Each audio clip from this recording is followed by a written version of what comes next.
Ladies and gentlemen, welcome to another episode of James's Corner. I am your host, James Richardson, and today I have a special guest on, a friend of mine. He's a professional soccer player, futsal player, which is indoor soccer. He's a type 1 diabetes warrior. We've been friends for a long time. Chronic illness has connected us, and I wanted to bring him on to share his story, where he's from, and what he's been through. And today I have my friend Chris Bright on. Chris, thank you for joining us today.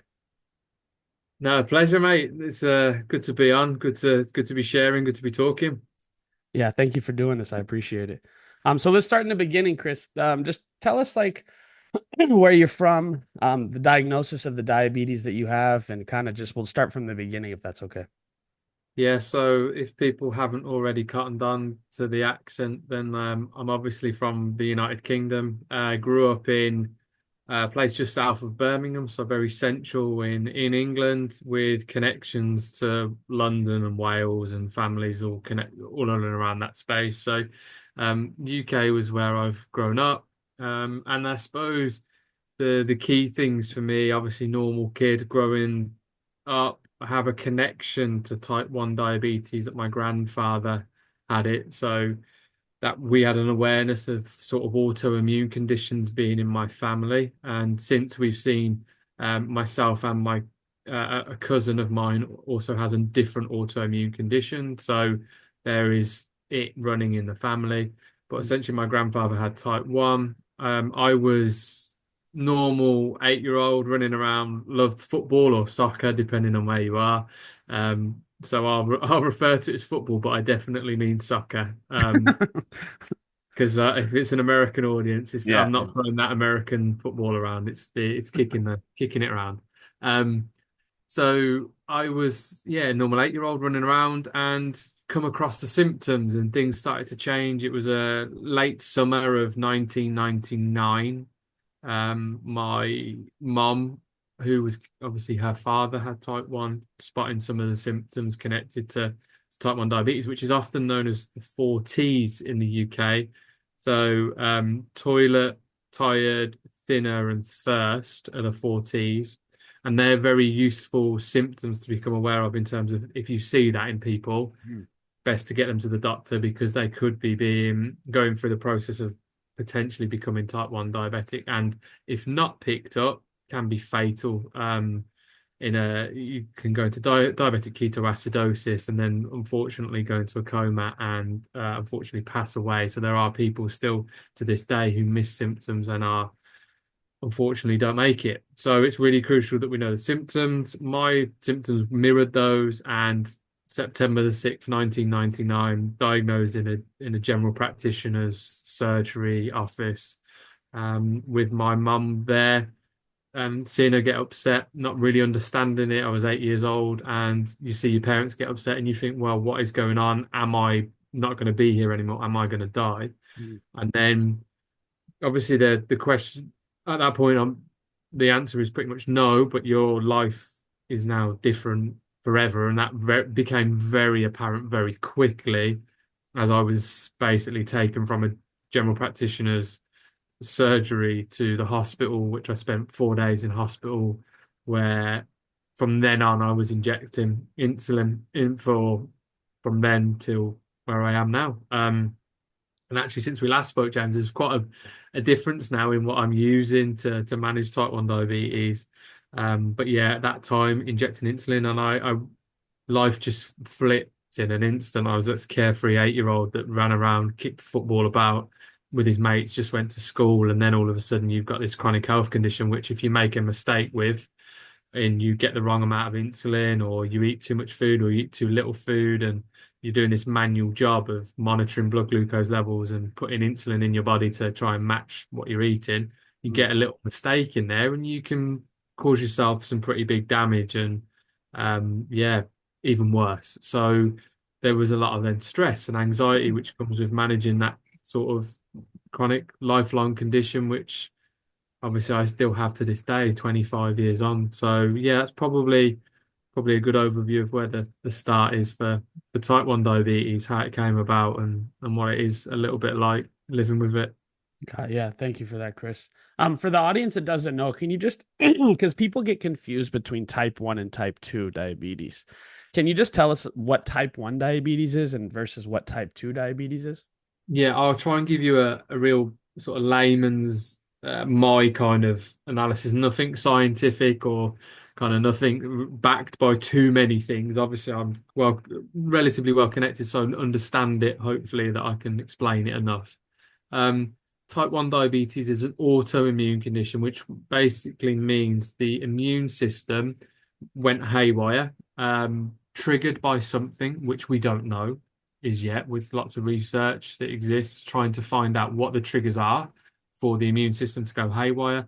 But essentially, the immune system goes off, it turns on the body, Mm, and it starts destroying the beta cells in the pancreas, which produce insulin.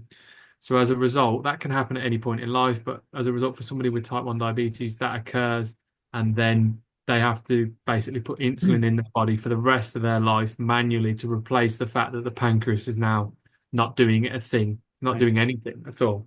So, it stops. It does do something for a while, but it over a period of time, you get to a point where your pancreas basically just stops doing producing hormones. And insulin is a crucial hormone in us surviving. Human beings can't survive without insulin. It moves glucose from the cells to be used for energy in the body. Insulin stores it in organs such as the liver, and glucose, as most people that know, is a major source of fuel and a huge one in being able to get us to do anything. Your brain requires lots of glucose, and the rest of the body does, muscles, etc., to function, Mm, and organs. So um, it's huge. Insulin's massive. It's like the key that unlocks the ability to move glucose to be used. So I've got none of that unless I put it in. And then with type 2 diabetes, it's a little bit different. So the pancreas is still working. mm. And what might happen is, because of diet and lifestyle, maybe that's a part of the picture. Um, they might not produce enough insulin. The pancreas might not be able to keep up with the amount of glucose which is put into the bloodstream I see. because of the choices maybe that people are making about food or drink or whatever's going in. So it can't keep up. Or in other cases, it's hereditary, so it's linked in the family, and actually the pancreas is just slowing, or it's part of the family gene that the pancreas doesn't work as well, so it basically can't keep up with the glucose again. And then also, as you age, organs slow down, right? So somebody might be just aging and their pancreas is just not able to keep up with the food they're consuming. And it's just slowing down because you're getting older. So you might get type 2 diabetes later in life as a I see. result of aging. That does, that happens. There's links in terms of genetics. So there's more, there's different races which have got a greater predisposition to getting type 2 diabetes as well. So there's lots in the genetics, as well as the common thing which people will see type 2 diabetes, and potentially the stigma and the stereotypes surrounding diabetes about lifestyle. There is a significant proportion of people with type 2 diabetes that lifestyle did impact them getting it. So yeah, type 2 diabetes for some people can be prevented and can be reversed. That does exist now. Type 1 diabetes, there is no way of preventing or reversing the the condition. As we stand today, there I is no see. way of preventing it, curing it, reversing it. None of that exists for those with type 1. So this is a this is a genetic thing, right, Chris? This is genetic. So it's passed down. And you said your grandfather had type 1? Yeah, there's links. There are family links that we know of that you can see in families. There's something in genetics where someone might have some faulty gene which is triggered, but also we see people that from nowhere, they've got no trace in their family. So it could be that it goes back further and we don't know about it. Because equally, Mm. if you go back 100 years, people just died with type 1 Right. diabetes. So we can't trace, Yeah. back 3, 4 generations to find the condition because people weren't here. People just weren't here. Insulin was only created in the 1920s. So people before that, unfortunately, just passed away with type 1 diabetes, usually quite quickly, within months, a year. You're not really living very long once you're going down that route. So being able to trace it in the genetics and families it doesn't go back that far. So we don't know if we know there are links, clearly you can see it, but we don't know the extent of the genetics in it. I see. I see. So let's go back a little bit, Chris. um, you were saying that you got diagnosed when you were 8. Do you remember like the symptoms that you had and like when you did you feel like unnormal? Did you were like something's wrong with me, or was it just like your doctor told you and then you're like, oh yeah, this makes sense? What was that process like? Yeah, I think like as I said, I sort of touched on my mum spotted them. I probably wasn't that unwell, which is not some people do get diagnosed early and don't feel that unwell. I probably felt a little bit funny and I Mm, sort of went, oh yeah. And I did noticeably start feeling a bit better once I started injecting insulin. But it wasn't like I went into hospital and I was stuck on a drip and I was right. unconscious and all that sort of stuff. I walked into hospital and I was probably a bit off color and not great and a bit lethargic and a bit tired and not looking great. But I wasn't like super ill and Yeah. strapped to a life support machine or unconscious requiring Right. sort. I went in, I was put on a drip, which is kind of normal procedure for somebody who would have had high glucose levels for a long time and potentially building up ketones and your blood starting to be a bit acidic because of the ketone buildup and lots of glucose and byproducts of high glucose for a while. So they just try and level you out a bit. They put you on a drip, they start putting insulin in, and it start very quickly. You start to feel kind of normal. But I wasn't super unwell when I went in. I had the signs and the symptoms when I look back at it. My mum spotted them more than I Mm. did, and yeah, I kind of just walked into hospital and was diagnosed with it. And the symptoms you're talking about are those T's, those 4 T's you were talking Yeah, about? Okay. 14. Yeah, Got you. Okay. So those are the most thing to look out for if someone is yeah. watching this and they're trying to wonder maybe if something's wrong with them. If they have any of those symptoms, right? It could be diabetes. Yeah, 100%. If you're the classic 4Ts, then you might well be looking at type 1 diabetes. And I always just stress if you are seeing the unexplained weight loss combined with extreme thirst and needing to like urinate a lot Mm. and the tired bit as well, if you're seeing that, just get to the doctor really quick because it's worth checking straight away. It's not worth waiting because Why does it make you thirsty and make you urinate a lot? What is that? What is happening So, so the there? body trying to flush out all of that excess glucose. Ah, So the only way the body can do that is obviously to encourage you to drink more. So you flushing getting the water into the blood then trying to dilute the glucose, getting it out in I see. urine. So I see. that's what it's trying to do. I see. And how did this affect your childhood, Chris? Like, I know obviously we'll get into what you do for a living and kind of the success you've had in sports and things like that. But how did this affect your childhood? Did it affect it, and in what ways? Well, it certainly made it more difficult. I lived a life to begin with a lot of routine and a lot of structure, and I had to eat food at the same time every day. I had to inject insulin at the same time every day. I was using insulin, which is sort of like forgotten about now. It was old insulin, which people don't use now. And there's a Oh, reason they don't use it because it was so variable and it made me have unexplained hypos and my levels go high. And it was hard to guess things. It was hard to work things out.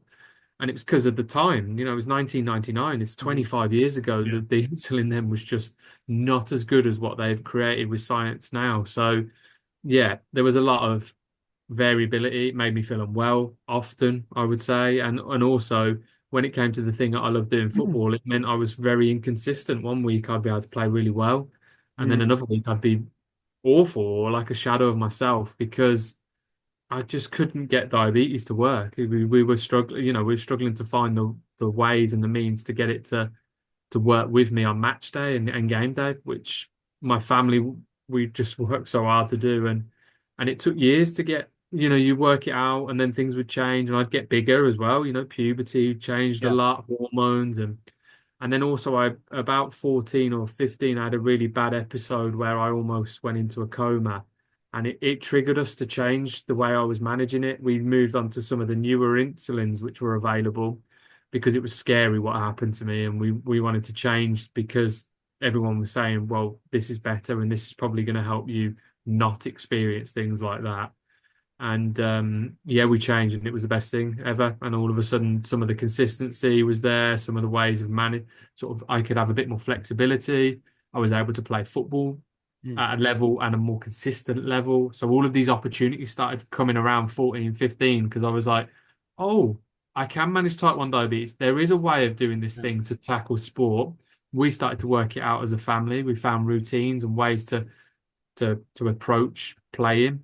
And all of a sudden you go, right, now I can actually give this a crack. And each game, each week, I can get this nearly right. So with a far fewer games across the season were affected by type 1 diabetes than there were previously. So yeah, it was tough to start with. And then you face all the stigma and the stereotypes and the comments from kids that don't Mm. understand, and that's just natural. Children don't understand, and Yeah. they say it how it is. Kids, they just come out with it. So when they see something, they go, "Oh, why is Chris allowed to eat in class?" And you're like, Yeah. "Well, um, And you got to explain everything. yeah," and you got to explain it all the time. And I was like, And then you've got the more unkind kids that are like, "Are you shooting up drugs again? Yeah. Because you got an Yeah. Yeah. injection," or you got the comments like, "You must have been fat or something because you got diabetes," which Yeah. again, Yeah. Yeah. inaccurate. It's not even accurate for anybody with Yeah. type, with diabetes. Like, it's not a fair reflection. It's Yeah. only 50% of those with type 2 are lifestyle related in certainly in the United Kingdom's numbers. So it's just not a fair stereotype to put out Yeah. there. You Yeah. face that because kids just say how it is. So I saw a lot of that, and actually that wasn't helpful to my feeling and psychology towards it, because then you get a lot of like, why me? Why did this happen to me? And then there was a lot of like, I don't fit in, so I'm going to hide it to try Yeah. and fit in. And at that time of your life, you're trying to do that anyway as a teenager. So it was a lot of that rolling around my head between the age of probably 9 and 16, and even worse at like probably 12, 13 was probably the peak of all that. Wow, I see. You said you almost went into a coma. Yeah. Uh, now what is the reason for that happening in diabetics? Yeah, so my blood glucose level was so low that I had a fit, and the following a fit, you kind of go into what is a coma, and then unfortunately, if it's not treated, you can lose your life to hypoglycemia, which is when somebody with diabetes has an extreme episode of going low. Their blood glucose levels drops really, really low. And as I said earlier, glucose is imperative for function for Yeah. the body, whether that's brain, organs, all that sort of stuff. So if you've got no blood glucose, so they drop so low, what can things run on? Yeah. Organs start to shut down, brain starts to shut down. It all starts to just say, Terrifying. I can't function. You've got me no energy to function Yeah. here, and that's what starts to happen when the levels are that low and they don't recover. So I had a fit, and need somebody there was reaction where glucose was put in my mouth, like soluble glucose, which was basically like gel form, because obviously I couldn't swallow. I wasn't Yeah. unable to swallow, so we're trying to get glucose in to not in the room to swallow. So it was all stuff like that to try and bring my level, and eventually I came round in the ambulance. Where were you when this happened? I was in Spain. I was on holiday. It When you were was on vacation. Holidays vacation for the American people. yeah, yeah, yeah, yeah. Vacation. Yeah, a Yeah. summer vacation where it was warm. The sun was on my back, and to be honest, it was probably too much sun, too Too much many heat. beers. Well, not at 14, I hope. Just But kidding. yeah, it was. Oh, you never know. Well, yeah, it definitely was, and I think I was 13 or 14, and It started early.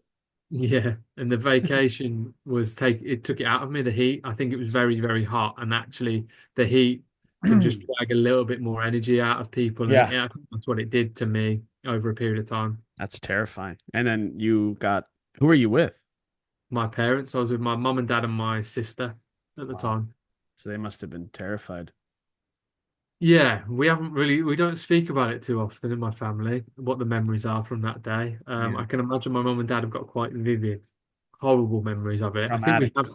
we have spoken about it, and I don't think they find it easy to talk about it. I Yeah. need to ask my sister actually what she remembers. She would have been quite young though. She would have been, if I was saying, she would have been about 10 or 11. Okay. So Yeah, so so she was she young. probably will remember though. I would have thought. Yeah.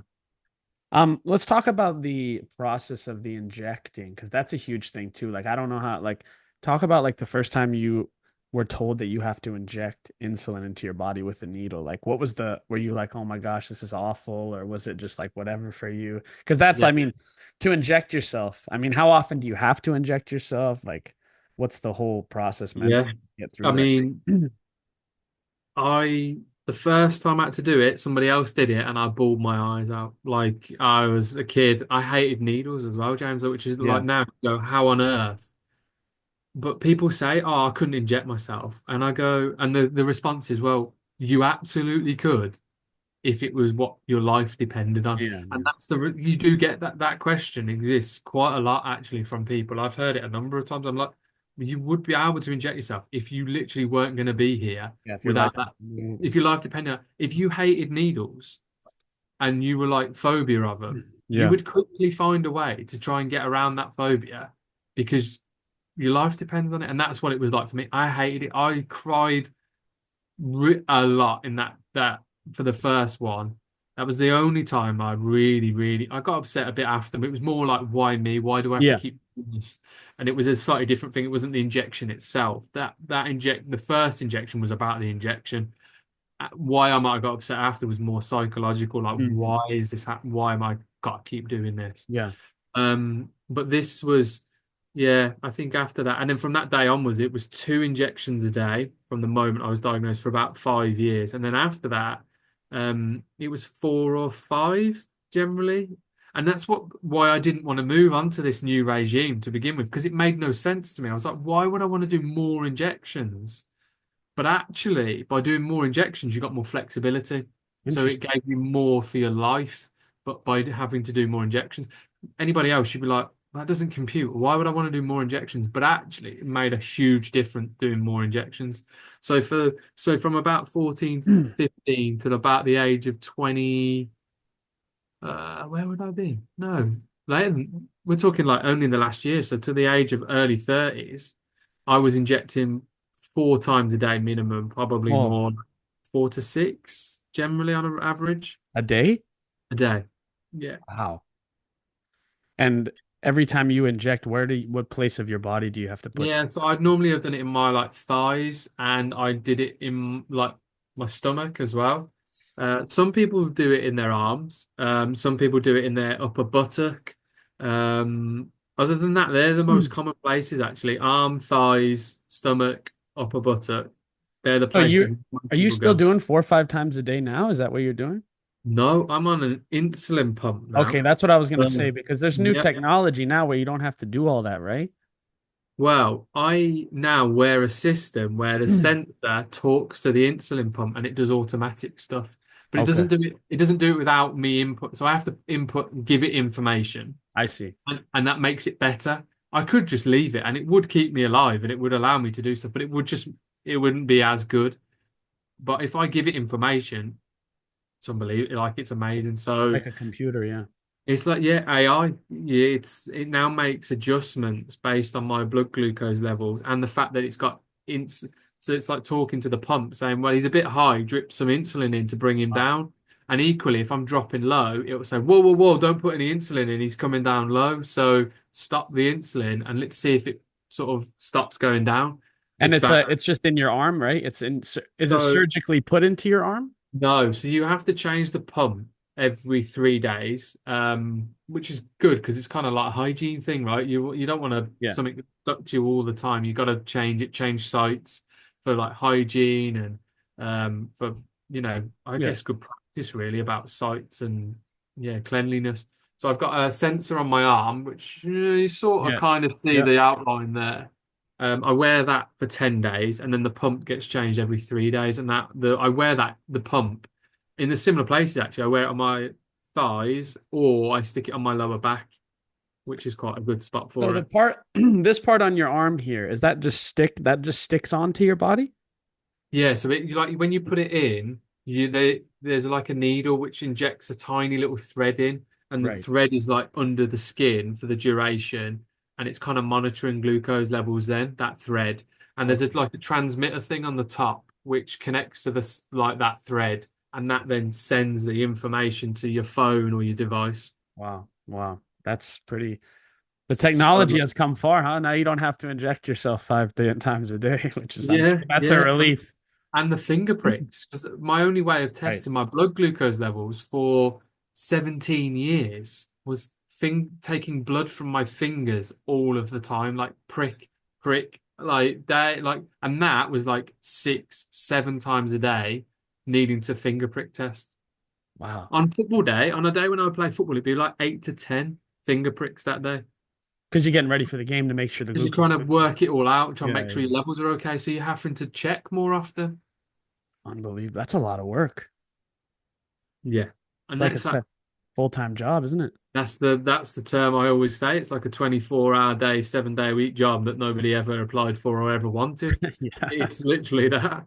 Yeah. I understand that. Definitely. Yeah. And you know that all too well, mate. Yeah, absolutely. One thing I want to just backtrack on, Chris, you were saying like you went through a process of this, which I can definitely relate to this, of now that you're older and you've been able to analyze your life and kind of sit in it for a long time. You said you went through a process where you were wondering why me, right? Yeah. And I think this is an important thing for a lot of people with chronic illness and even people just go through things in life. Why me? Why am I doing this? After years now of you being able to analyze this question, why do you think that you have type 1 diabetes? And what are some of the opportunities that have come from you having this illness? Yeah. I mean, there's things to be grateful for out of it. I know it's been hard and it is hard. I'd and could if I could trade it in, would I trade it in 100%? Why me? Well, easy to reflect now, isn't it? And Yeah. see that it might have always been me, but if it wasn't me, it could have been my sister. It could have been someone else. It could have been a cousin. Our family has just got a predisposition to autoimmune conditions. It was my cross to bear or Mm, whatever it is. It was my thing to live with. Um, and to be fair, I would have chosen it to be me over my sister. I'd have took it on than my little sister. So I think with the why me, you kind of come to terms with it and say, well, everybody has something as well. Everybody has something that they hard for them to live with or to tackle, and that was my thing. And in some ways, being grateful, you kind of go, well, it taught me quite a lot of things quite early on about life. It taught me empathy towards other people because I was different and I had something which made me, in the eyes of others, different, maybe weaker, living with illness, all of these things. So it meant that I was more empathetic to people that were maybe ill or were more frail or older or yeah. having disabilities. So I was probably more empathetic as a result of that. But it also made me more determined, resilient, and like, I'm going to show the world that this thing that I've got isn't going to be the thing which holds me back and defines the life that I take and the route that I go down. And it gave me a lot of like, well, I'm going to show you or I'm going to try and show you. And I think I carried a big chip on my shoulder for a long time about that. And, I would hide it behind closed doors to go almost to like in my mind, bring it out after the event to go, and I did that and I'm type 1. Right. You didn't even have that to deal with. Right. So for like a long, and not that I never, and saying that, I didn't say that publicly. Like that was just in my mind to make me motivated. I never wanted to like throw that at somebody to say, Yeah. oh, you didn't have type 1, look what I managed. That was never not the intention with that. It's more that it was the driver for me. It was like everybody else around me doesn't have type 1. Right. And I can, I'm doing this and I'm with them and I'm keeping up and I'm in this space and I've got this thing to go with. Keep going, mate. It's kind of that motivational thing in my head. And that's what I did with it. And it was a big driver. And, I never quite made elite standards of like making a big career of playing professionally every single day. And my day job, the only thing that paid me was being an athlete with in soccer, football. Um, but I wasn't bad after that. Kind of playing, I got paid to play the game. I got to represent. country with the represent Wales in futsal and travel around Europe playing in various different countries and on TV and stuff like that. So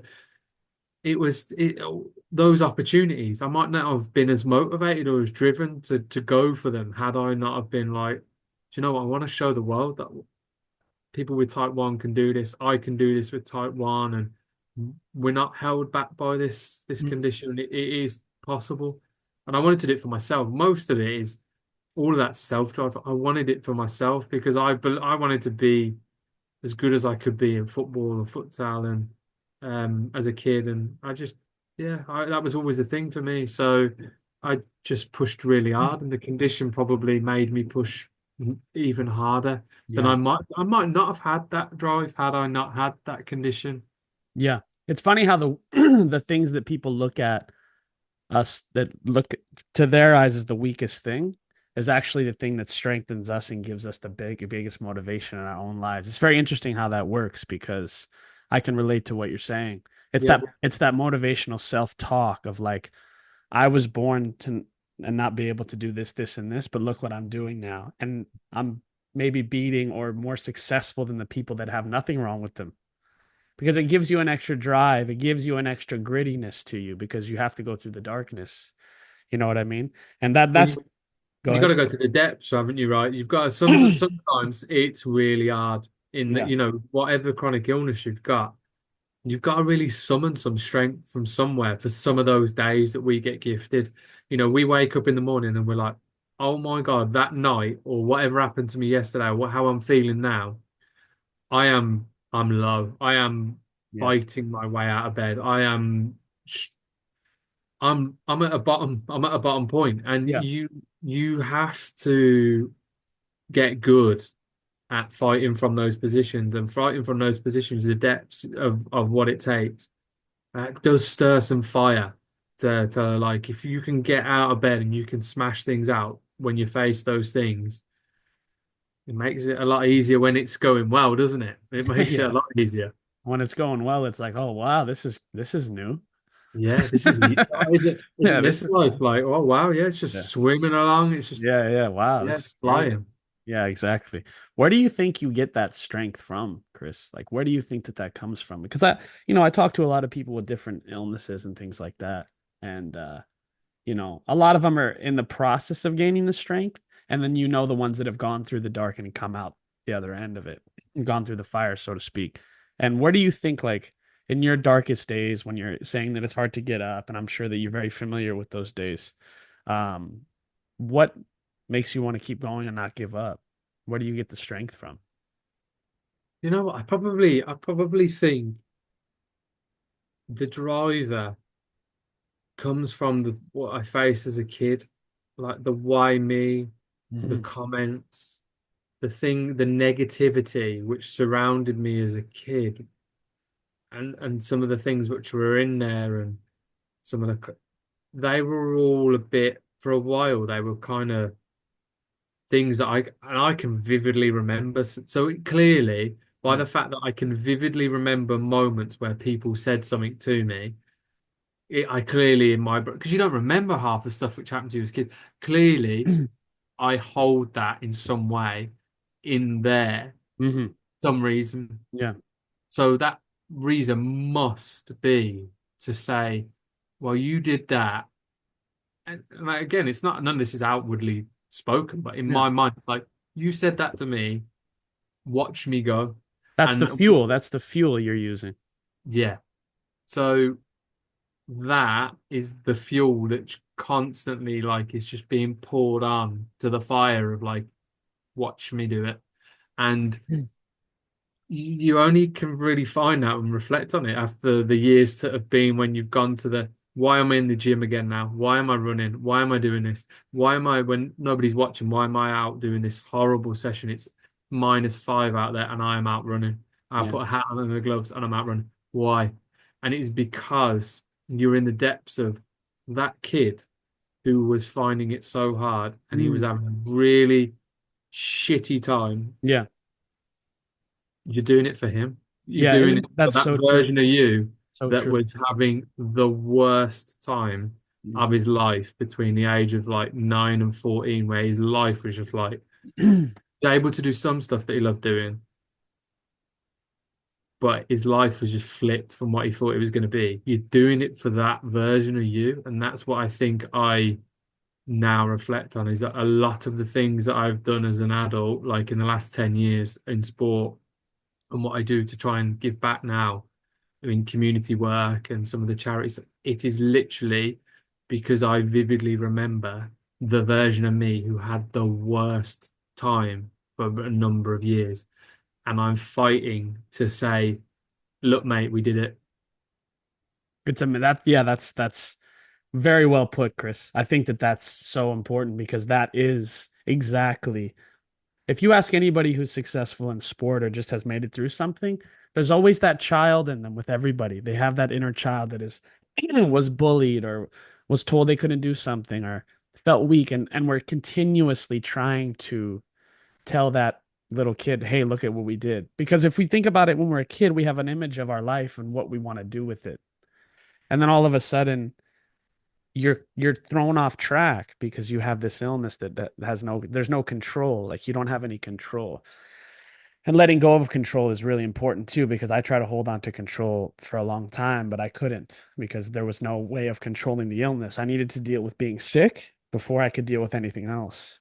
So, but trying to become something when you're sick is very difficult as well. But it is, you're trying to heal that. And it's like childhood trauma in a way. It is because you're dealing with the trauma of being, you know, a sick child that doesn't know what's going on. And you're trying to find the blueprint of life, but there isn't one. It's tough. So you have to make your own in a way. Yeah.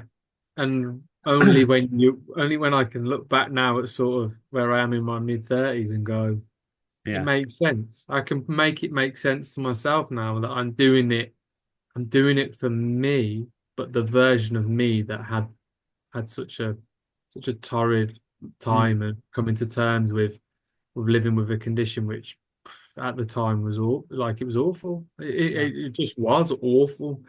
So if I can now almost like talk to the inner child, and Yeah. I can hear myself, and I can in my head I can talk to my little version of me, Yes.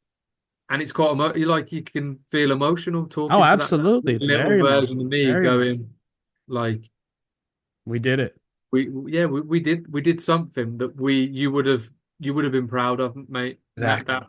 Exactly. we're doing stuff now that little version of me would love and would be proud of. So Absolutely.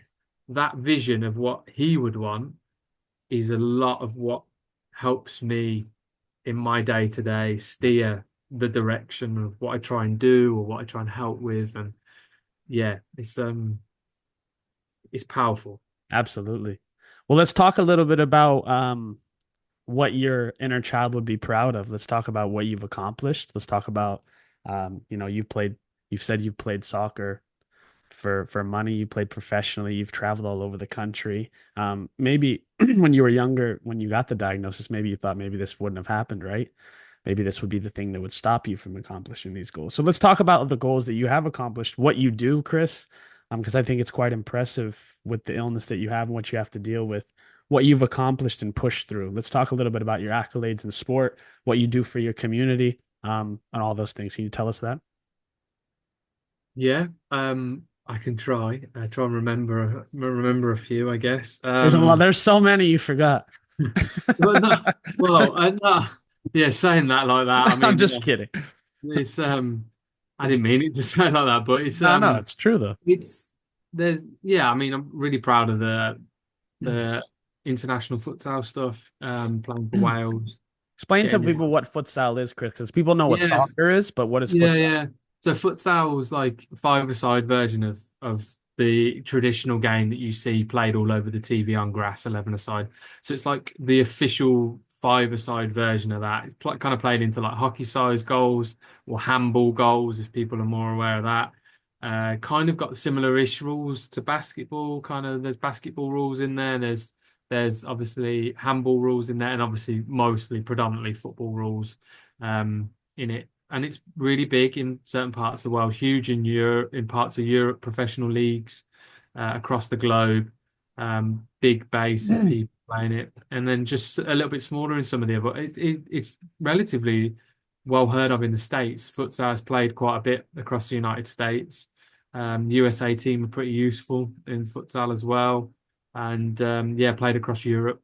Most nations in Europe have a international futsal side. So yeah, and then even the traditional game of 11-a-side got to play in different places, and yeah, like I said, get paid to play and play at different grounds, and yeah, played for represented universities and stuff like that. And it was it feels a little while ago now because I'm getting on a bit. The legs are started to go on the wrong. I'm heading at the wrong point in my playing days and career now. But there's some great stuff in there, and really proud of all that. But probably what it then allowed me to do, or is probably where I'm more proud actually, is the giving back bit of what we now do with the diabetes community, which is now a peer support project, which helps people through sport and through football to connect, come together, participate, learn from each other, get more education, and also helps us to raise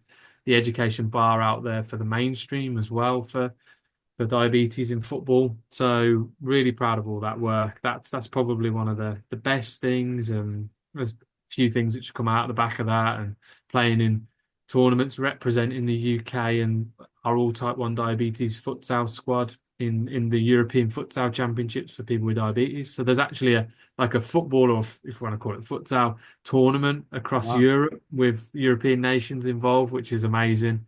Like amazing centerpiece showcase for what people can do with the condition. So we played in that a few times, and the last time we played in 2023, we came fourth, which was so close to getting, if you like, on the podium, which was a bit of a shame. Lost the third and fourth place playoff. So, but we're getting closer. We're Yeah. not bad.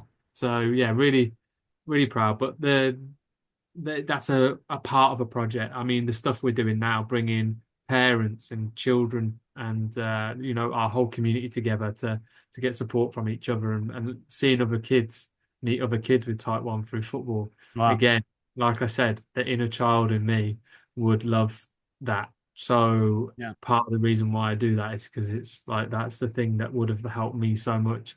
And you can see how much it helps the parents, the Oh, I can kids, imagine. the adults as well with type 1. That we get adult coaches with type 1 to coach the kids, and they love that ability to give back, and like it's almost like mentoring and Yeah. support. So yeah, I mean, really blessed to have been able to do some of the stuff that's happened in the last few years. A lot of hard work goes into it, but and a lot of great people around me and the diabetes football community to make it happen. It's not just me that does all this stuff. It's not just my work, but there's some amazing people, and massive thanks to them if they listen. And they're incredible people. They do incredible stuff, and the community has incredible people throughout it. So I'm really delighted to be in amongst it. And then it's kind of led me into the work that I do now, and I work for Breakthrough T1D, which is the largest UK charity focused on type 1 diabetes, but it's also a global charity. So we are an affiliate of Breakthrough T1D, which is an international type 1 diabetes charity and the largest type 1 diabetes affiliate program on the planet that I know of. So yeah, we're an affiliate of essentially the largest section is in the USA. So Breakthrough Wow. T1D International in the US's charity. Wow.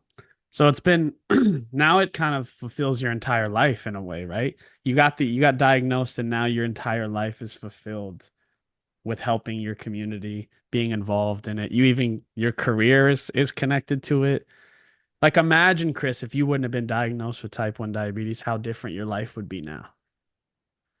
Well, yeah, I mean, Like, do I you wouldn't think be about that? Like, yeah, it's the sport. It's connected to what you do for a living now. It's connected to your career, what you do to help others. Like this, the diagnosis literally projected and shot your life into the trajectory that it was supposed to go in through an illness. It's so interesting. yeah.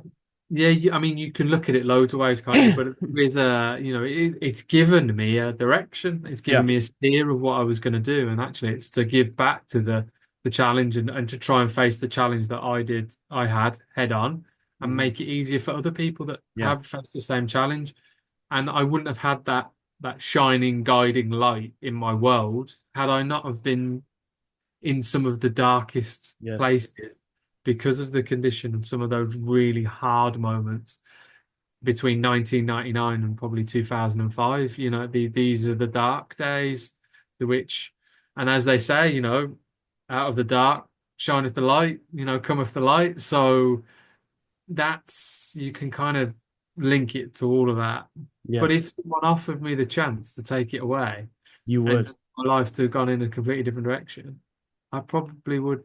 I'd probably still have took that because Mm. I still believe that in my sporting ability would have been there regardless. I would have enjoyed playing whatever level that might have been. I might not have quite maybe done what I've done or whatever, but I would have been able to play. I would have probably done something useful and decent with Yeah. football and futsal and played at a reasonable level or whatever. And I wouldn't have had to live with type 1 and all of the difficulties and the challenges, and I wouldn't have had those really dark days. But that it wasn't the case, and Yeah. you know, I'm quite grateful for some of the teachings it's given me, but equally, I would trade it in. There's no doubt about it, but um, I can't trade it in. And there's no point thinking about trading it in Yeah. really, because that isn't an option. The only option is what I've done, which is to try and harness it, harness that challenge, and shape it into something positive out of something negative. Absolutely. Absolutely. Well, Chris, I thank you for doing this. I think this has been a great conversation. Before we go, um, is there anything that you want to tell the audience or talk about or ask about or anything like that you want to go before we finish? I think just thank you for having me on. I think for those with chronic illness, hopefully this is some of the stuff I said is resonates with the journey that many of us are on, and some of the challenges we face. And it's great to the male population talking about it because I think we know how hard it is to open up as men, both Mm. from a mental health perspective and also then we're living with chronic illness. So it's a fantastic thing that you're doing, getting conversations like this out there to open the door on it. And yeah, if anyone wants to, I guess, check out any of the stuff that I've been doing or working on, then you can, the diabetesfootballcommunity.com is very easy to find. And yeah, breakthrough-t1d.org.uk is the charity that I work for in the United Kingdom. Very easy to find on social media as well. If people want to look at me or message me about anything that we've said, I'm always happy to chat in DMs as I know you are, James, as well. We're pretty good at Absolutely. getting people on there. So yeah, that's it, mate. Really appreciate the conversation, and Yeah. hopefully it's helped somebody else out there. Absolutely. And how can people find you, Chris? Can you give us your Instagram or Twitter? Yeah, so yeah, my Instagram is Chris Brighty, so Brighty and then one. So that's my Instagram handle. I also use it on TikTok. And we won't talk about whatever X, Twitter, Blue Sky, whatever is going on in that space. We'll forget that for a minute. But I am on them. Okay, got you. Well, I appreciate you doing this, Chris, and thank you. And guys, if you guys want to reach out to Chris and just talk to him about his struggle, or if you have anything that you feel like you're related to on this episode, please do. Please subscribe to the channel and share this episode with family and friends. And thank you guys for listening. We'll be back next week.